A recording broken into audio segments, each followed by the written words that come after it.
Mesdames et messieurs les élus, Monsieur le Président Lamine Garbi, Mesdames et messieurs les professionnels et acteurs de la santé, j'ai tenu à vous adresser ce message vidéo, faute de pouvoir être parmi vous aujourd'hui à Marseille pour les rencontres nationales de la Fédération de l'hospitalisation privée. Ce message, c'est d'abord un message de reconnaissance et de gratitude pour l'engagement qui est le vôtre depuis le début de cette crise sanitaire. Partout, dans les territoires, vous œuvrez au quotidien pour prendre en charge les malades du Covid tout en préservant l'offre de soins aux autres patients. Vous travaillez en lien permanent avec l'ensemble des acteurs publics et privés et avec les élus. Ce lien précieux, la crise sanitaire l'a, je crois, renforcé. C'est un acquis que nous devons faire fructifier. C'est aussi un message de mobilisation que je souhaitais vous adresser. En tant que ministre de la Cohésion des territoires, je mesure au quotidien et à quel point les difficultés d'accès à l'offre de soins peuvent nourrir un sentiment d'abandon, en particulier dans nos ruralités et dans nos quartiers prioritaires de la politique de la ville. Je viens moi-même d'un département, le Loir-et-Cher, que certains qualifient de désert médical. Je crois que nous partageons tous et toutes la conviction que le statu quo n'est pas acceptable.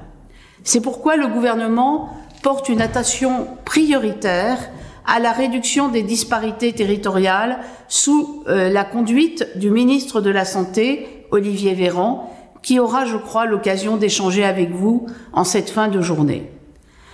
Cette politique de santé, nous la déployons de manière déconcentrée, décentralisée et partenariale. J'y suis particulièrement attachée.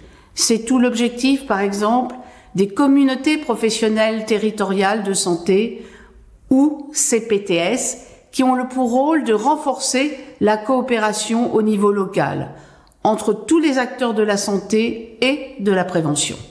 Ces structures sont diverses car leur cadrage juridique est volontairement souple afin de coller aux besoins locaux. Nous œuvrons également pour promouvoir une vision globale de la santé et du soin et pour mettre la prévention au cœur de toutes les politiques publiques dans les territoires. La manière dont nous aménageons nos villes, par exemple, est essentielle pour prévenir les risques et encourager les activités physiques.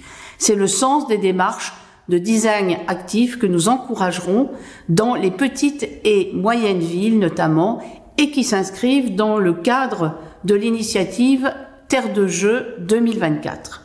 Il nous faut aussi, dès à présent, anticiper la révolution de la longévité qui est l'un des grands défis auxquels notre pays va être confronté au cours de cette décennie. Notre mobilisation est forte pour accompagner cette transition au plus près des territoires. À travers de nombreux dispositifs, nous soutenons par exemple l'adaptation des logements au vieillissement et nous encourageons les projets d'habitat inclusif. Cette action de terrain, nous la compléterons dans les prochains mois par une action législative. Après son adoption au Sénat en juillet, je présenterai le projet de loi 4D à l'Assemblée nationale en décembre. Je porte pour ce texte une ambition simple, celle d'apporter des réponses précises à des enjeux concrets exprimés par les élus. Grâce à ce texte, les élus locaux pourront intégrer la gouvernance des ARS. Les collectivités pourront également financer directement des établissements de santé et recruter des personnels soignants. Je sais que c'était particulièrement attendu, car ces mesures visent à ancrer encore davantage les politiques de santé dans les réalités territoriales au plus près des besoins des habitants. Mesdames et messieurs, voilà en quelques mots le message que je tenais à vous adresser. Vos échanges durant ces 2 jours permettront, je n'en doute pas, d'amplifier encore davantage la mobilisation générale de tous les acteurs, publics comme privés, pour la santé de nos concitoyens.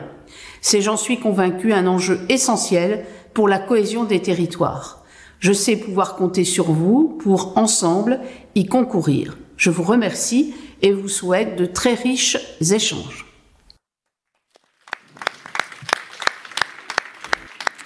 Lamine, est-ce que vous souhaitez réagir à ces propos? Bien sûr. Tout d'abord, merci pour les assises de style. C'est pas facile d'enregistrer un message et il faut pas qu'on s'habitue à ces visios parce que moi, j'aime rencontrer, j'aime les débats et j'aime l'échange. Effectivement, cette loi 4D va inclure les élus dans les ARS. Donc peut-être que je suis un peu conservateur en pensant que on va rester un petit peu entre nous. Il y aura certainement des élus et les tables rondes de ce matin l'ont démontré. Sur l'offre de soins, ça me permet de saluer le docteur Escogido, Henri. Bienvenue parmi nous, tu es un membre éminent du CLAP et de la Fédération, et le docteur Jean-Paul Ortiz, président de la CSMF. Merci Jean-Paul pour ton amitié et ta présence. L'offre de soins est primordiale, on le sait. Sans médecin, il n'y a pas de soins.